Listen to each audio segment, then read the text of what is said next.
Bonjour tout le monde, c'est Mister Good Trade pour l'analyse du Crédit Agricole pour le 7 mai. J'avais prévenu que les 4 euros risqueraient de nous poser quelques problèmes parce qu'il y avait 3,98, 4 euros et la moyenne mobile à 20 séances. Bon voilà, on a lourdement chuté après l'avoir touché. Je demeurais haussier, donc je me suis trompé pour cette semaine. Je m'en excuse. Mais la bougie d'intérêt, la dernière bougie est intéressante puisqu'on a perdu uniquement 0,36% alors que le CAC 40 a perdu 1,9%, alors que les bancaires sont censés faire des variations plus importantes que celles du CAC 40. Donc nous sommes sous les moyennes mobiles à 20 séances et à 7 séances baissières, la tendance redevient baissière. Tant qu'on est dans cette fourchette d'Andrews, dans le haut de la fourchette d'Andrews, on va continuer à osciller, donc il va falloir s'en affranchir. Les 4 euros restent et demeurent une grosse résistance. La moyenne mobile à 20 séances demeure une grosse résistance avec la moyenne mobile à 7 séances. Un support ici, le plus bas du 24 avril à 3,48 euros va être un support.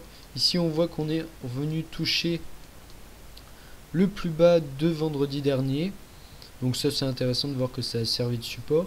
Mon nouvel indicateur, la moyenne de Hull, que je pense qu'on va pas mal utiliser quand on sera sous les moyennes mobiles à 7 séances et 20 séances, puisque quand elle repasse jaune et qu'ensuite elle repasse noir, pouf, ça descend, jaune, noir, bouf.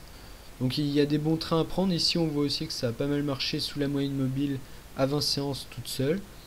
Donc c'est intéressant. Bon, elle est toujours noire, donc ça indique que normalement ça doit baisser dans les prochains jours, mais bon, elle change d'orientation, hein, c'est normal.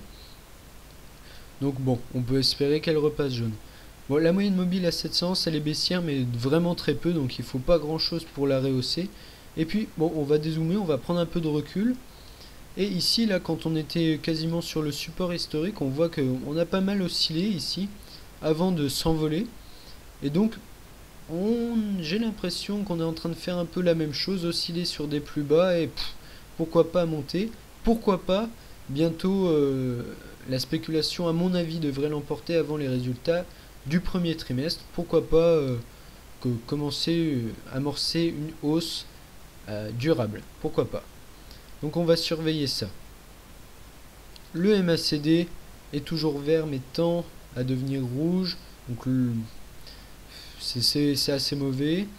Le RSI est plutôt bas, hein. Donc ça, pourquoi pas acheter quand le RSI sera à 30, hein, c'est là qu'on achète normalement. La hausse se fait attendre, hein, le mouvement est assez faible, hein, vu que on n'a pas réussi à atteindre cette zone rapidement. Autre chose d'intéressant que je voulais vous montrer, la valorisation des composantes du CAC 40. En gros, le crédit agricole ne vaut pas du tout la valeur qu'il vaut réellement en bourse. Enfin, en bourse, il vaut moins que ce qu'il vaut réellement. Donc, l'article que j'ai lu qui accompagnait ce document indiquait que à chaque fois qu'on était dans cette configuration, les valeurs sous-cotées, entre guillemets, devaient monter et repasser à 1. Le 1, c'est le niveau correct, entre guillemets. Donc voilà, j'ai trouvé ça intéressant, je voulais vous en parler. Donc en long terme, pourquoi pas, hein, tenter quelques achats en long terme. Voilà. Mais en court terme, en tout cas, on est en tendance baissière. Bon, je reste haussier, hein, je pense qu'on est un peu dans cette configuration. En plus, bon, vous voyez, le cours veut pas trop descendre, hein.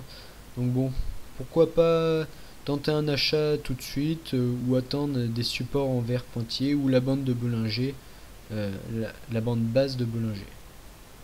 Voilà, en vous souhaitant une bonne semaine et des bons trades. À bientôt.